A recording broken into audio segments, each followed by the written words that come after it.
Idea നല്ല അപ്പം പൊള്ളിച്ചത് കിട്ടാന്ന് ആലോചിച്ചപ്പോഴാണ് ഈ ഒരു റൈസ് റെസ്റ്റോറന്റ് ഓർമ്മ വന്നത്. മുമ്പ് ഒരിക്കൽ നമ്മളിവിടെ വന്നിനി രാത്രി ഒരു 12:30 എനിക്ക് ഒരു അപ്പം പൊള്ളിച്ച് തിന്നാനുള്ള കൊതി വന്നത്. അപ്പൊ തന്നെ നമ്മൾ ഇങ്ങോട്ടേക്ക് വിട്ട് ഇവിടെ ആണെങ്കിൽ 3 മണി വരെ ഓപ്പൺ ആണ്. കുറേ കോമ്പോസും കിഴിപ്പൊറോട്ടയും എല്ലാം ഉണ്ട്. പക്ഷെ എന്റെ ആഗ്രഹം ഇതാണല്ലോ. അങ്ങനെ എക്സ്ട്രാ നമ്മൾ ഒരു ഗീ റൈസും ബീഫും കൂടി വാങ്ങിയിട്ടുണ്ടായിരുന്നു. പക്ഷെ ആ ഒരു നെയ്ച്ചോറും ബീഫും കണ്ടപ്പോഴേ എന്റെ മനസ്സാകെ മാറി. എനിക്ക് അത് തിന്നാനാണ് ആദ്യം തോന്നി. ഞാൻ എന്റെ +1 വരെയുള്ള പ്രായം വരെയും ബീഫ് തിന്നിട്ടേ ഇല്ല ഗൈസ്. അത് കഴിഞ്ഞിട്ടാണ് തിന്നാൻ തുടങ്ങിയത്. പിന്നെ അങ്ങോട്ടേക്ക് ഞാൻ അതിന്റെ ഫാനായി.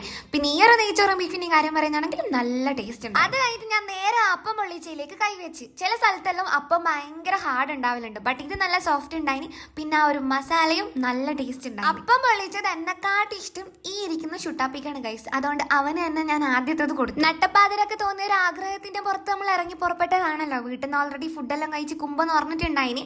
അതുകൊണ്ട് തന്നെ ആ 2 ഐറ്റംസ് മാത്രമേ നമ്മൾ വാങ്ങിയിട്ടുള്ളൂ. നമ്മളെ സ്കൂട്ടി ഫസ്റ്റ് സർവീസിന് വേണ്ടിയിട്ട് ഷോറൂമിൽ കയറ്റിയിട്ടുണ്ടായിന്. അതുകൊണ്ട് 18 സ്കൂട്ടിയിൽ നമ്മൾ പോയത്. അങ്ങനെ സ്കൂട്ടിയും കൊടുത്ത് നമ്മൾ നടന്ന് റൂമിലേക്ക് വന്നു. നല്ല തണുപ്പുണ്ട് ഗൈസ്. പോയി കിടന്ന് ഉറങ്ങട്ടെ. അപ്പൊ ശരി, നമുക്ക് അടുത്ത വീഡിയോയിൽ കാണാം.